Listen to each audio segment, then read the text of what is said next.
तो आज की इस वाली वीडियो में अपन थोड़ा बहुत फार्माकोलॉजी को पढ़ेंगे। फार्माकोलॉजी के अंदर मैं एक टॉपिक लेना चाहता हूँ। उस टॉपिक का नाम है drugs which we use in rheumatoid arthritis. क्या होता है कि रूमेटॉइड आर्थराइटिस जो है उसके अंदर काफ़ी सारी ड्रग्स यूज़ होती है और अलग अलग मैकेनिज़्म है सबका।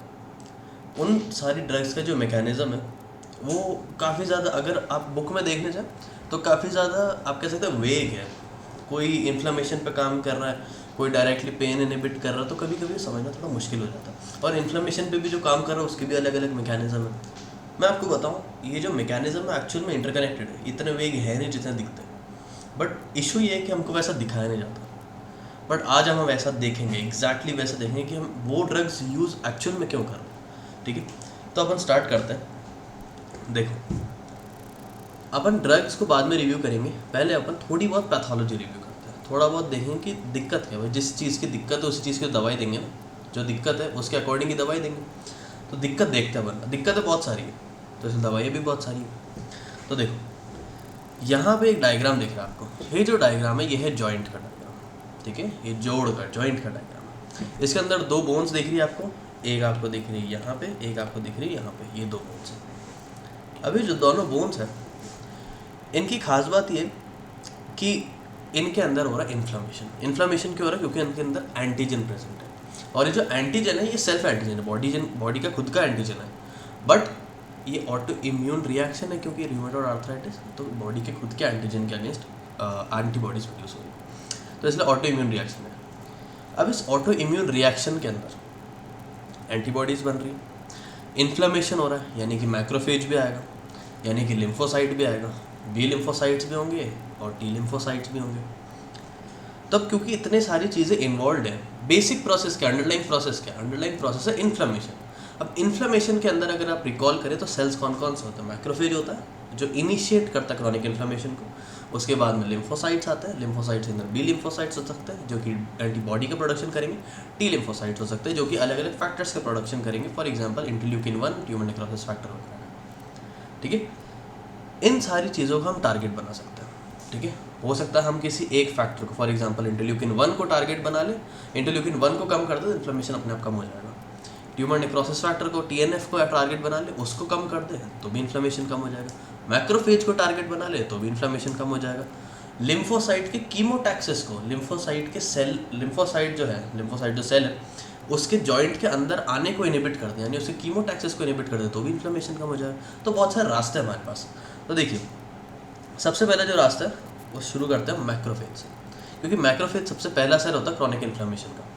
तो मैक्रोफेज को अगर मैं कोई किसी ना किसी तरीके से मॉड्यूलेट कर दूँ तो मैं कुछ कहीं ना कहीं डिजीज़ प्रोग्रेशन को तो एटलीस्ट कम कर सकता हूँ। डिजीज़ प्रोग्रेशन को तो कैसे कर सकता हूँ मैं इसको मॉड्यूलेट? देखिए, मैक्रोफेज जो होता है उसके अंदर एक सिंपल सा प्रोसेस चल रहा है। क्या प्रोसेस चल रहा है? उसका हम बोलते हैं फैगोसाइटोसिस। फैगोसाइटोसिस किस चीज़ का कर रहे हो? एंटीजन का। अभी जो फैगोसाइटोसिस है ना, यहाँ पे आप एक पिंक कलर का आप कुछ देख सकते हैं। ये पिंक कलर का आप एक आप कह सकते हैं कि आप एक वैक्यूल देख सकते हैं। बेसिकली वैक्यूल नहीं, ये कह सकते हैं फेगोजोम है। फेगोजोम है, यानी कि जो ऑरेंज कलर का इसके अंदर सब्सटेंस प्रेजेंट है ये एंटीजन है, और इसके बाहर जो पिंक कलर की कवरिंग है ये फैगोजोम है। यानी कि एक वैक्यूल के अंदर एक एंटीजन प्रेजेंट है जो इसने एनगल्फ कर रखा है, फैगोसाइटोस कर रखा है। अब इस एंटीजन का क्या होगा? इस एंटीजन से आकर के बाइंड करेगा लाइजोसोम। तो जो लाइजोसोम है वो एंटीजन से आकर के बाइंड करेगा, और वो एंटीजन किस में प्रेजेंट है? फैगोसोम में। तो जब लाइजोसोम और फैगोसोम आकर के बाइंड करेंगे तो उसको हम बोलेंगे फैगोलाइसोसोम। ये तो नॉर्मल प्रोसेस है, नॉर्मली जो रूमेटॉइड आर्थराइटिस में होता है। बट इस लाइजोसोमल फ्यूजन को, फैगोलाइसोसोम के फॉर्मेशन को मैं रोक सकता हूँ। ठीक है, तो एक तरीका मेरे पास में हो गया ट्रीटमेंट का लाइजोसोम के फ्यूजन को रोकने का। तो I can inhibit the lysosomal fusion. कौन सा ड्रग करेगा एंड में देखेंगे। सबसे पहला मेथड हो गया, मैं यहाँ पे नंबरिंग दे रहा हूँ। सबसे पहला मेथड हो गया लाइजोसोमल फ्यूजन को इनहिबिट करना। लाइजोसोम फ्यूज नहीं करेगा तो ये जो इन्फ्लेमेशन की प्रोसेस है कम हो जाएगी। कैसे? क्योंकि मैक्रोफेज का एक्शन धीरे धीरे कम होने लगेगा। मैक्रोफेज का एक्शन क्या? फैगोसाइटोसिस। अगर फैगोसाइटोसिस ही नहीं हो पा रहा, अगर एंटीजन का डिग्रेडेशन नहीं हो पाता है, जो एक्शन हो कम हो जाएगा। तो पहला तो मेरे पास में हो गया लाइजोसोमल फ्यूजन को इनहिबिट करना। ठीक है, अब मैक्रोफेज मैंने आपको बताया पहला सेल था। मैक्रोफेज के बाद में आएंगे लिम्फोसाइट्स। अब जो लिम्फोसाइट्स है वो बनते कहाँ से? वो बनते बोन मैरो में, और जो मैच्योरेशन है उसका वो होता है आपके लिम्फॉइड ऑर्गन्स के अंदर, सेकेंडरी लिम्फॉइड ऑर्गन्स में। अच्छा, बोन मैरो में जब बनते हैं तो ब्लास्ट सेल से बनना शुरू होते हैं। ब्लास्ट सेल्स के प्रीकर्सर सेल्स, तो प्रीकर्सर सेल से बनना शुरू होते हैं, उनको हम बोलते हैं ब्लास्ट सेल। ब्लास्ट सेल का होगा डिवीजन, मैच्योर सेल डिवाइड नहीं कर सकते, बट जो प्रीकर्सर सेल है, जो इमैच्योर सेल है, वो डिवाइड कर सकते हैं। तो ब्लास्ट सेल का होगा डिवीजन। अब मैं ब्लास्ट सेल का डिवीजन रोक दूँ, कौन सा ब्लास्ट? लिम्फोब्लास्ट। लिम्फोब्लास्ट सेल्स का डिवीजन अगर मैं रोक दूँ तो लिम्फोसाइट्स कम बनेंगे नेचुरली, और अगर लिम्फोसाइट्स कम बनेंगे तो इन्फ्लेमेशन भी कम होगा। Getting my point? Blast cell का फॉर्मेशन तो हो रहा है, ब्लास्ट सेल का डिवीजन अगर मैं कम कर दूँ तो लिम्फोसाइट का भी तो फॉर्मेशन कम हो जाएगा, और लिम्फोसाइट का फॉर्मेशन कम हो जाएगा तो इन्फ्लेमेशन भी कम हो जाएगा। तो इसका डिवीजन में इनहिबिट कर सकता हूँ। ये हो गया हमारा सेकेंड पॉइंट। इसको मैं थोड़ा सा छोटा लिखता हूँ, ये हो गया सेकेंड पॉइंट। डिवीजन को, पहला पॉइंट क्या था हमारा? लाइजोसोमल फ्यूजन को इनहिबिट कर दिया। सेकंड, मैंने ब्लास्ट सेल की डिवीजन को इनहिबिट कर दिया। कैसे करेंगे अभी हम थोड़ी देर बाद देखने वाले हैं। अच्छा, अब ब्लास्ट सेल का डिवीजन हो गया, चलिए मान लीजिए वो हमने इनहिबिट नहीं किया, ब्लास्ट सेल का डिवीजन हो गया, तो ब्लास्ट सेल से मैच्योर होकर के क्या बनेगा? लिम्फोसाइट। तो अब लिम्फोसाइट जो है उसके बनने के लिए मेन हमको एंजाइम चाहिए। उस एंजाइम को हम बोलते हैं JAK. What is JAK stand for? JAK stands for Janus kinase. ये जैनस काइनेज क्या है? ये बेसिकली एक ग्रोथ रिसेप्टर है। ये जो रिसेप्टर है, इस पर कुछ स्पेसिफिक फैक्टर्स जब आकर के बाइंड करेंगे तो ग्रोथ होगी। ठीक है, ग्रोथ रिसेप्टर, ग्रोथ करने वाला रिसेप्टर। तो जैनस काइनेज जो है ये ग्रोथ भी करता है, और ये लिम्फोब्लास्ट को मैच्योर करता है लिम्फोसाइट में। तो सेल डिफरेंशिएशन के लिए, सेल मैच्योरेशन के लिए ज़रूरी है, और सेल ग्रोथ के लिए ज़रूरी है। तो अगर मैं इस एंजाइम को, जैक एंजाइम को, जैनस काइनेज एंजाइम को इनहिबिट कर दूंगा तो भी इन्फ्लेमेशन कम हो जाएगा ना, क्योंकि उसका प्रोलिफरेशन नहीं हो पा रहा ब्लास्ट सेल का, किसके अंदर? मैच्योर सेल के अंदर, और उसकी ग्रोथ नहीं हो पा रही क्योंकि मैंने जैक एंजाइम को इनहिबिट कर दिया। Janus kinase basically a type of tyrosine kinase. ठीक है, तो जैनस काइनेज को मैं इनहिबिट कर सकता हूँ। अच्छा, अब मान लीजिए मैंने जैनस काइनेज को भी इनहिबिट किया, मैच्योर लिम्फोसाइट बन गया। लेकिन मैच्योर लिम्फोसाइट भी तभी काम करेगा, specifically I am talking about T lymphocyte. Mature lymphocyte भी तभी काम करेगा जब वो साइट के अंदर, कौन सा साइट है? साइट जहाँ पे इन्फ्लेमेशन हो रही है, वो वाली साइट, SITE वाली साइट, जो साइट है जहाँ पे इन्फ्लेमेशन हो रहा है, वहाँ उसके अंदर जा पाएगा। यानी जॉइंट्स के अंदर इन्फ्लेमेशन हो रहा है, अगर वो जॉइंट के अंदर जा पाएगा तभी तो काम कर पाएगा ना। तो अगर उसको जॉइंट के अंदर जाने से मैं रोक दूँ तो इन्फ्लेमेशन रुक जाएगा। तो यानी कि मैं कीमोटैक्सिस ऑफ लिम्फोसाइट अगर मैं रोक दूँ तो इन्फ्लेमेशन रुक जाएगा। और किसका कीमोटैक्सिस रोक सकता हूँ मैं? अगर एक्यूट इन्फ्लेमेशन की बात करूँ तो न्यूट्रोफिल्स का। तो अगर मैं कीमोटैक्सिस रोक दूँ सेल्स का तो भी इन्फ्लेमेशन रुक जाएगा। तो 3 मेथड्स हो गए। तीसरा मेथड हो गया मैं कीमोटैक्सिस रोक दूँ। अभी तक हमने 3 मेथड्स देखे। ठीक है, अच्छा, अब मान लीजिए कि लिम्फोसाइट भी आ गया, हमने कुछ भी नहीं रोका अभी तक। जो तीनों मेथड देखे हमने, उन तीनों में से कोई भी मेथड यूज़ नहीं किया अभी तक। तो फिर होगा क्या? होगा ये कि इन्फ्लेमेशन हो जाएगा। अब इन्फ्लेमेशन अगर हो गया तो हम एक जुगाड़ लगा सकते हैं कि इन्फ्लेमेशन जो हो गया उसका तो कुछ नहीं कर सकते, बट जो एग्जिस्टिंग इन्फ्लेमेशन उसको हम एटलीस्ट कम कर सकते हैं। तो कम कैसे कर पाएंगे हम? एक तो डायरेक्टली पूरे की पूरी इन्फ्लेमेशन को मैं इनहिबिट कर दूँ वाया ग्लूकोकॉर्टिकॉइड, स्टीरॉइड्स दे करके। स्टीरॉइड क्या करेंगे? ये जाएंगे और फॉस्फोलाइपेज A2 को इनहिबिट करेंगे। फॉस्फोलाइपेज A2 अगर इनहिबिट हो गया, अपने एराकिडोनिक एसिड पाथवे अगर पढ़ो, फॉस्फोलाइपेज A2 अगर इनहिबिट हो गया तो हमारे जो प्रो इन्फ्लेमेटरी ड्रग्स है वो इनहिबिट हो जाएंगे। प्रो इन्फ्लेमेटरी ड्रग्स नहीं, प्रो इन्फ्लेमेटरी मॉलिक्यूल्स जो है हमारे प्रोस्टाग्लैंडिन्स हो गए, ल्यूकोट्राइन्स हो गए, तो वो इनहिबिट हो जाएंगे। तो अगर इन्फ्लेमेटरी जो कंपाउंड्स है वही इनहिबिट होगा तो इन्फ्लेमेशन बचेगा नहीं, तो जो डिजीज़ प्रोग्रेस है वो स्लो हो जाएगा। ठीक है, तो पहला मेथड हो गया ग्लूकोकॉर्टिकॉइड से मैं इनहिबिट कर सकता हूँ इन्फ्लेमेशन को। और मैंने आपको बताया था इन्फ्लेमेशन के अंदर जो लिम्फोसाइट्स है वो कुछ चीज़ें प्रोड्यूस करते हैं, वो कुछ कंपाउंड्स प्रोड्यूस करते हैं। फॉर एग्जांपल कुछ केमिकल्स प्रोड्यूस करते हैं। For example IL-1 interleukin 1 produce करते हैं, या फिर TNF अल्फा प्रोड्यूस करते हैं। ये दोनों जो प्रो इन्फ्लेमेटरी केमिकल्स हैं। तो इन दोनों केमिकल्स को अगर मैं इनहिबिट कर दूँ तो भी मैं कम कर सकता हूँ इन्फ्लेमेशन को। तो 3 मेथड्स हम देख चुके हैं। चौथा मेथड हो गया हमारा ग्लूकोकॉर्टिकॉइड्स। पांचवा मेथड क्या होगा? इंटरल्यूकिन 1, इसको मैं इनहिबिट कर दूँ।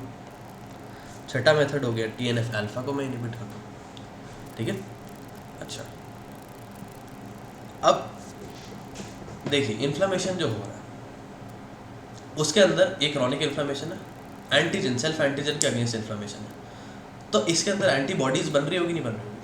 100% बन रही होगी भाई। सेल्फ एंटीजन के अगेंस्ट है तो एंटीजन से जाके क्या बाइंड करेगा? एंटीबॉडी। तो एंटीबॉडी कौन बना रहा है? एंटीबॉडी बना रहा है बी सेल। तो ये रहा आपका बी सेल। अब जो बी सेल है, अगर मैं बी सेल की ग्रोथ रोक दूँ, बी सेल को मार दूँ, तो भी तो इन्फ्लेमेशन कम हो जाएगा, क्योंकि एंटीबॉडी कौन बनाएगा? तो बी सेल के फंक्शंस को अगर मैं सप्रेस कर दूँ तो भी एंटीबॉडी का फॉर्मेशन कम हो जाएगा और इसलिए इन्फ्लेमेशन कम हो जाएगा। तो ये भी अच्छा रास्ता है मेरे पास में।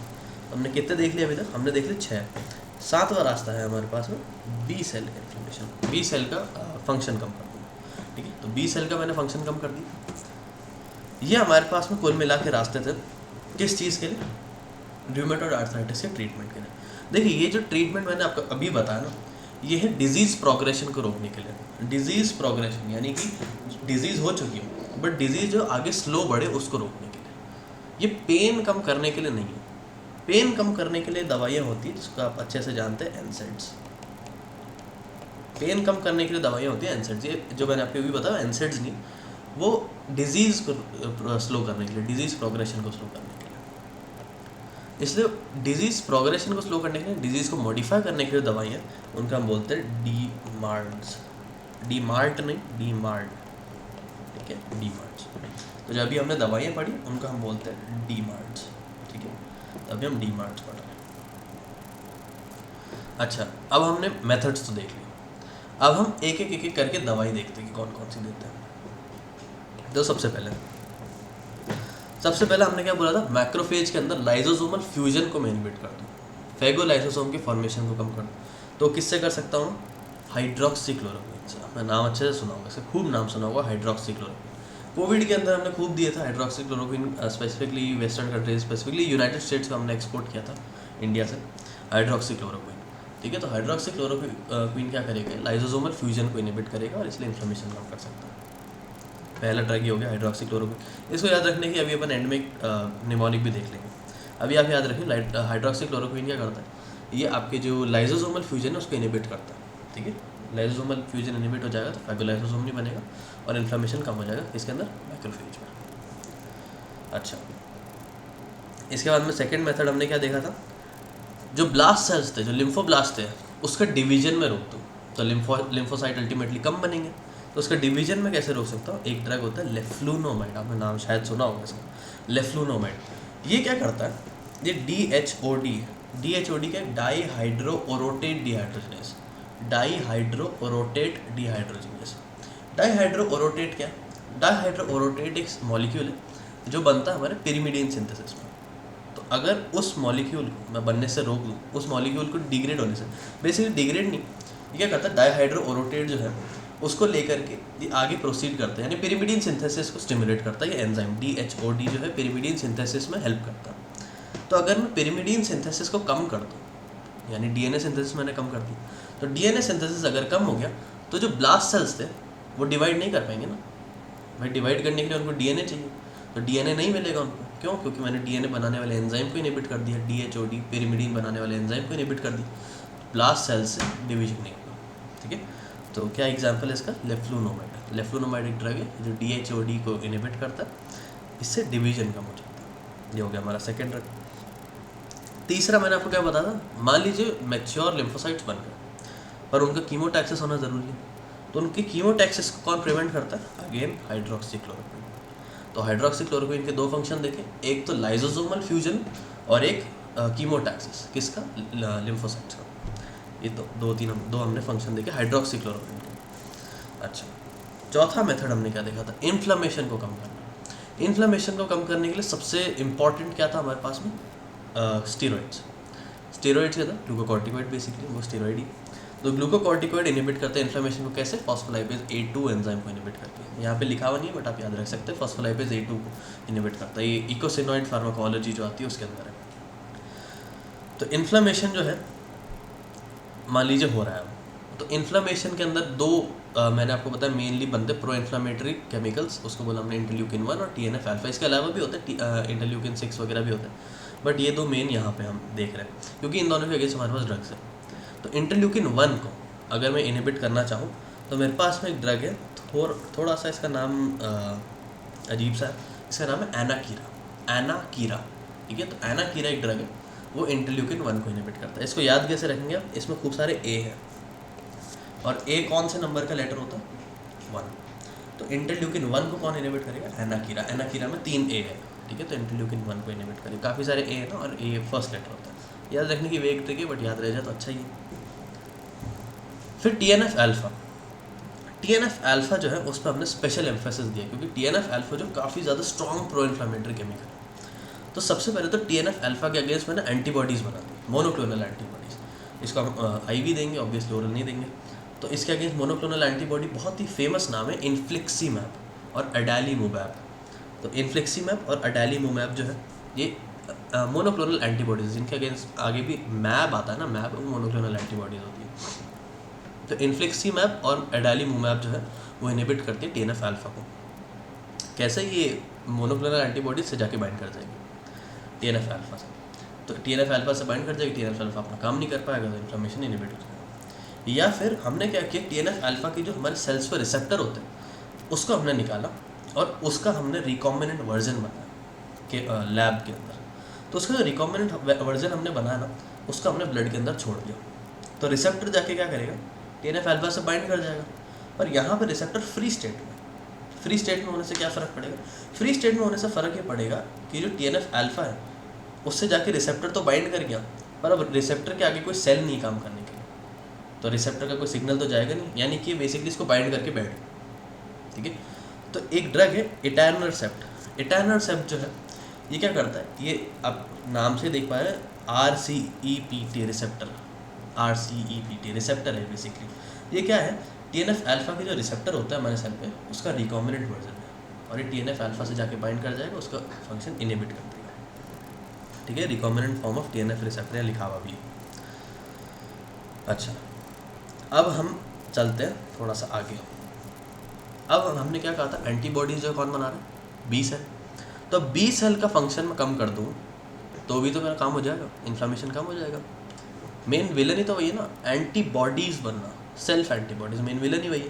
तो B सेल का फंक्शन कौन कम कर सकता है, सल्फासैलाजीन, सल्फासैलाजीन फंक्शन कम कर सकता है, ठीक है, B सेल का। अच्छा, ये आपको समझ में आ गया। अब एक ड्रग आता है इसके अंदर सबसे इम्पॉर्टेंट, ये drug most commonly use DMart है, कौन सा, मेथोट्रेक्सेट। बहुत फेमस नाम है, आपने सुना होगा। कीमोथेरेपी के अगर आपने ड्रग्स पढ़े तो उसके अंदर भी नाम सुना होगा, बायोकेमिस्ट्री में भी हम पढ़ते हैं। मेथोट्रेक्सेट जो है डायहाइड्रोफोलेट रिडक्टेज एक एंजाइम होता है। अगर आपको याद नहीं है तो अगर आप फोलेट साइकिल पढ़ेंगे उसके अंदर आपको मिलेगा डायहाइड्रोफोलेट रिडक्टेज, जो फोलेट को डायहाइड्रोफोलेट में और डायहाइड्रोफोलेट को टेट्राहाइड्रोफोलेट में कन्वर्ट करता है। उस एंजाइम को कौन इनहिबिट करता है, मेथोट्रेक्सेट। मेथोट्रेक्सेट हायर डोजेज में, अगर हायर डोजेज में दे तो कैंसर थेरेपी के लिए यूज़ करते हैं, और मॉडरेट डोजेज में it is used for treatment of rheumatoid arthritis. ये करता क्या, मेथोट्रेक्सेट क्या है, ये फोलेट के फॉर्मेशन को कम करा ना, एक्टिव फोलेट की फॉर्मेशन को। तो एक्टिव फोलेट अगर नहीं बनेगा तो अगर आप रिकॉल करें, folate is required for DNA synthesis. अगर DNA सिंथेसिस नहीं होगी, स्पेसिफिकली थाइमिडाइलेट सिंथेज एक एंजाइम होता है, उसको फोलेट चाहिए। इसके अलावा भी है, बट थाइमिडाइलेट सिंथेज एंजाइम को भी चाहिए फोलेट। तो अगर फोलेट सिंथेसिस इनहिबिट हो जाएगा, इनहिबिट कैसे होगा, DHFR डायहाइड्रोफोलेट रिडक्टेज के इनहिबिशन से। डायहाइड्रोफोलेट रिडक्टेज को मैंने इनहिबिट किया, उससे DNA फॉर्मेशन कम हो गया। DNA फॉर्मेशन कम होने की वजह से जो सेल्स है, जो लिम्फोसाइट्स है, वो आगे डिवाइड नहीं कर पाएगी। वो आगे डिवाइड नहीं कर पाएगी तो वो बेसिक इन्फ्लेमेशन कम हो जाएगा। इसके अलावा मेथोट्रेक्सेट साइटोटॉक्सिक भी है, किसके लिए, लिम्फोसाइट्स के लिए। यानी methotrexate as an molecule is very toxic for lymphocytes. तो लिम्फोसाइट्स को डायरेक्टली भी एक्ट करता है। तो दो मेथड्स हो गए, एक तो DHFR को इनहिबिट करके DNA सिंथेसिस कम हो जाएगा, बोन मैरो सप्रेशन कुछ हद तक हो सकता है, बट इस केस में इतना ज़्यादा नहीं। DHFR, और सेकेंड नंबर पे हो गया हमारा साइटोटॉक्सिसिटी डायरेक्ट लिम्फोसाइट, ठीक है। अब मेथोट्रेक्सेट जो है ये जब हम मॉडरेट डोजेज में दे रहे हैं फॉर रूमेटॉइड आर्थराइटिस, इसका दिक्कत ये कि हिपैटोटॉक्सिसिटी कर सकता है, लिवर के लिए बहुत टॉक्सिक हो सकता है। तो उसका मॉनिटर करते रहते हैं कंटिन्यूसली, जो भी रूमेटॉइड आर्थराइटिस के पेशेंट्स होते हैं, इसलिए हम उनके अंदर liver function test continuously recommend करते हैं, ठीक है, LFT रिकमेंड करते हैं। अच्छा, अब चलते हैं हम ब्लास्ट सेल से जब फॉर्मेशन होगा किसका, मैच्योर सेल्स का, मैच्योर लिम्फोसाइट का। तो मैंने आपको बताया था कि एंजाइम का आता है जैनस काइनेज, जैक एंजाइम। उस जैक एंजाइम को भी मैं इनहिबिट कर सकता हूँ। वाया टोफासिटिनिब। टोफासिटिनिब जो अभी इनिब आता है ना, इनिब, जैसे इमैटिनिब, इमैटिनिब एक ड्रग यूज़ होता है CML के अंदर, इमैटिनिब, टोफासिटिनिब।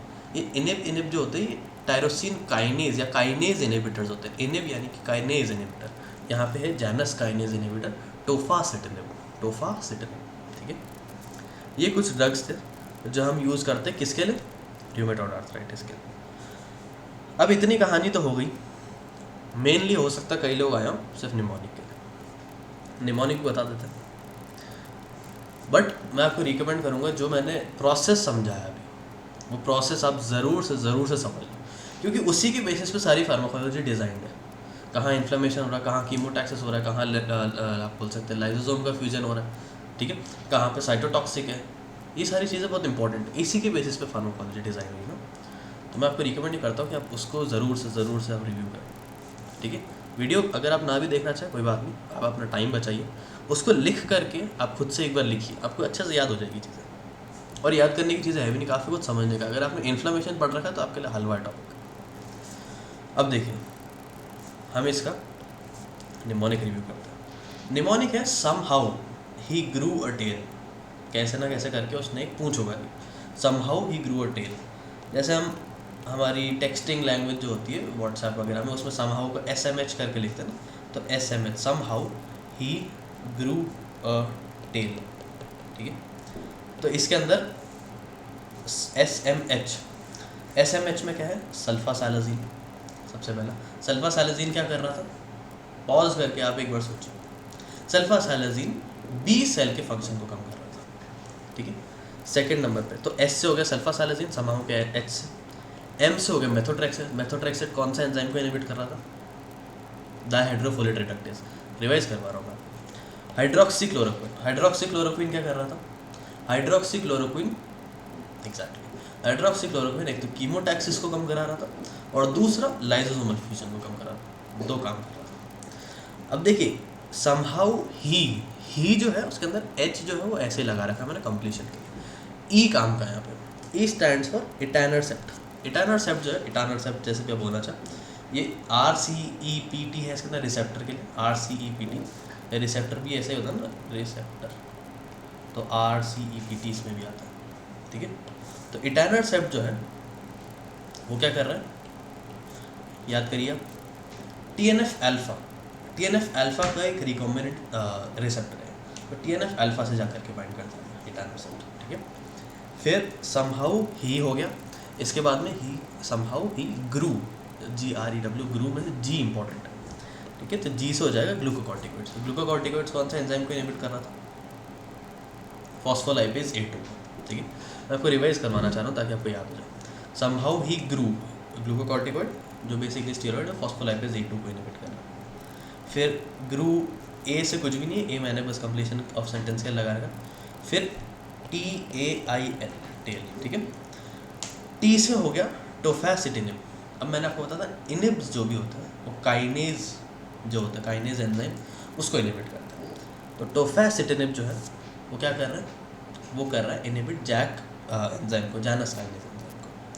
फिर एनाकीरा, एनाकीरा मैंने आपको बताया था ए है बहुत सारे, और ए क्या करता है, एक मतलब क्या है, ए फर्स्ट नंबर का है ना अल्फ़ाबेट, तो IL-1 को इनहिबिट करने वाला। अब T stand sorry I T बोल रहा हूँ, आई स्टैंड फॉर इन्फ्लेक्सीमैब। तो इन्फ्लेक्सीमैब मैंने आपको बताया था बहुत ही फेमस है। इन्फ्लेक्सीमैब क्या करता है, TNF अल्फा के अगेंस्ट मोनोक्लोनल एंटीबॉडी है। इसके साथ में एक और लिखी थी हमने एडालीमुमैब। ठीक है, मैं आपको दिखाता हूँ कहाँ पे लिखी थी हमने, ये देखिए इन्फ्लेक्सीमैब के साथ में हमने लिखी थी एडालीमुमैब। तो मैप जिसके अंदर भी आता है, ये क्या है, मैप क्या है, map is monoclonal antibodies, antibody है जो जाकर के बाइंड कर जाएगी इससे। ठीक है, तो मैप है। इन्फ्लेक्सीमैब के साथ में एक और लिख लीजिए एडालीमुमैब। अब एल स्टैंड्स फॉर लेफ्लुनोमाइड। लेफ्लुनोमाइड क्या कर रहा था, DHOD जो एंजाइम था उसको इनहिबिट कर रहा था। ठीक है, DHOD वो किसके अंदर काम आता है, पिरिमिडीन सिंथेसिस के अंदर। पिरिमिडीन सिंथेसिस इनहिबिट हो गया तो DNA सिंथेसिस इनहिबिट हो गया। ठीक है, तो DNA सिंथेसिस के इनहिबिशन की वजह से क्या हुआ, आगे जो डिवीजन है ब्लास्ट का, लिम्फोसाइट का ब्लास्ट का आगे डिवीजन जो है बोन मैरो के अंदर वो इनहिबिट हो गया। तो अगर आगे फॉर्मेशन नहीं होगा तो लिम्फोसाइट्स का अमाउंट कम हो जाएगा। अगर डिवीजन नहीं होगा ब्लास्ट सेल्स का तो लिम्फोसाइट का फॉर्मेशन कम हो जाएगा, क्योंकि उसका डिवीजन कम हो रहा है और इन्फ्लेमेशन कम हो जाएगा। ठीक है, तो ये था drugs used for rheumatoid arthritis. थोड़ा सा एक्सटेंसिव ज़रूर लग सकता है आपको, एक्सटेंसिव है ये, बट अगर आप ये रट्टा लगाने जाओगे तो उससे बेटर चीज़ है। उससे बेटर क्यों है?